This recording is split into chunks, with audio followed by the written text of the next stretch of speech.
Anda kembali di iNews Siang, pemirsa. Mobil rombongan wisatawan di Klaten, Jawa Tengah terbakar. 8 orang penumpang panik menyelamatkan diri.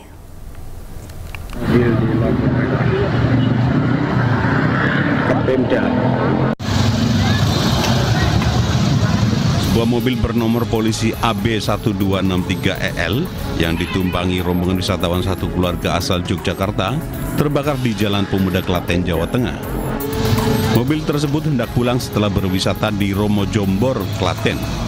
Namun tiba-tiba sesampai di traffic light Tonggalan Jalan Pemuda Klaten, tiba-tiba di bagian depan mobil atau bagian mesin mengeluarkan asap dan membuat panik para penumpang mobil. Beruntung para penumpang yang berjumlah sekitar 8 orang berhasil menyelamatkan diri sebelum api membakar sebagian mobil tersebut. Pengakuan korban, api muncul dari bagian depan mobil sebelah kiri. Selanjutnya korban mengevakuasi diri untuk penumpang dan driver kurang lebih 8 orang. Setelah wisata dari Romo Jombor akan pulang ke Kalasan Sleman. Diduga kebakaran tersebut akibat korsleting listrik di bagian mesin. Akibat kejadian tersebut, Jalan Pemuda Klaten sempat mengalami kemacetan beberapa saat. Dari Klaten, Jawa Tengah, Saiful Effendi, iNews melaporkan. Sementara itu dihantam gelombang tinggi sebuah takbot karam saat berlayar di Buton Utara, Sulawesi Tenggara.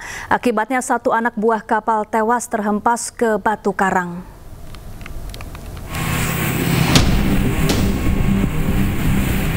Dihantam gelombang tinggi di sekitar perairan Tanjung Goram, Desa Lantagi, Kabupaten Buton Utara, sebuah kapal tugboat karam saat dini hari. Dalam insiden ini, 8 anak buah kapal menjadi korban, 7 diantaranya berhasil selamat dan 1 ditemukan dalam kondisi meninggal dunia. Saat itu kapal tugboat mereka sedang menarik tongkang dan melintas di perairan Buton Utara, tiba-tiba dihantam badai. Gelombang tinggi menerjang kapal sehingga karam di tempat dangkal daerah Karang. Tanjung Goram.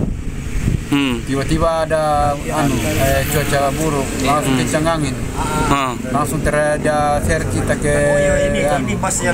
pinggir. Mereka berjumlah 6 orang, 2 orang melompat untuk menyelamatkan diri untuk ke bibir pantai, namun karena ombaknya cukup kencang sehingga 1 meninggal dunia karena diakibatkan tidak pintar berenang.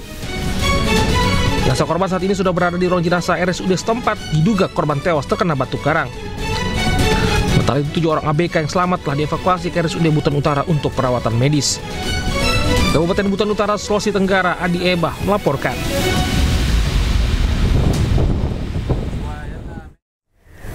Tanah longsor menutup total Jalan Raya Garut Tasikmalaya hingga tak bisa dilewati kendaraan. Polisi menggelar rekayasa lalu lintas di kedua arah untuk mengurai antrean kendaraan.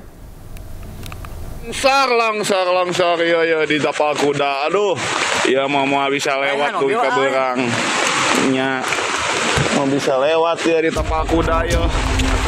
Tingginya curah hujan yang terjadi sejak malam hingga pagi mengakibatkan terjadinya tebing longsor yang menutup Jalan Raya Garut Tasikmalaya, tepatnya di Kampung Tapal Kuda, Desa Kutawaringin, Kecamatan Salawu, Kabupaten Tasikmalaya, Jawa Barat.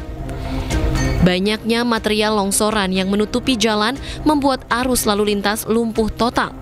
Pasca kejadian, tim gabungan langsung melakukan pembersihan material longsor. Alhamdulillah, tadi setelah 1 jam lebih kita melaksanakan evakuasi, jalur sudah terlihat kembali, mungkin ada sedikit saja untuk normal kembali ke sini, membersihkan sisa lumpur, ya tidak terjadi laka, menurunkan kembali, tidak ada jalan supaya tidak licin kembali. Alhamdulillah untuk jalur sudah normal kembali. Akibat bencana ini, arus lalu lintas dari kedua arah terpaksa dialihkan karena longsor juga terjadi di wilayah Garut. Setelah dilakukan evakuasi material longsor, jalur utama Tasikmalaya Garut akhirnya bisa dilalui oleh kendaraan pada Sabtu siang. Dari Tasikmalaya, Jawa Barat, Asep Juharyono, iNews melapor.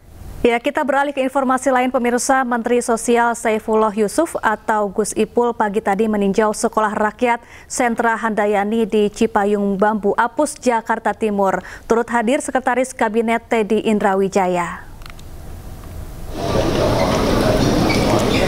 Kegiatan dilakukan untuk memastikan keberhasilan program sekolah rakyat yang digalakan Presiden Prabowo Subianto.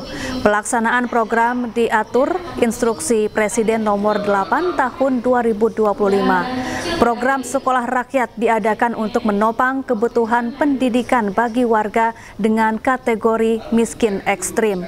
Sekolah juga dibentuk dalam berbagai jenjang mulai dari SD, SMP hingga SMA.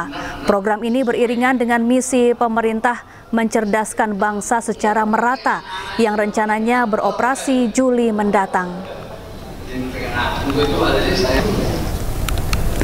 Sekolah rakyat ini bertujuan untuk membangun anak-anak agar lebih sehat, lebih mendapatkan pendidikan yang bermutu, lebih aman, lebih terlindung, dan lebih sejahtera. Tujuannya itu. Jadi terima kasih Bapak Ibu semua telah hadir di sini.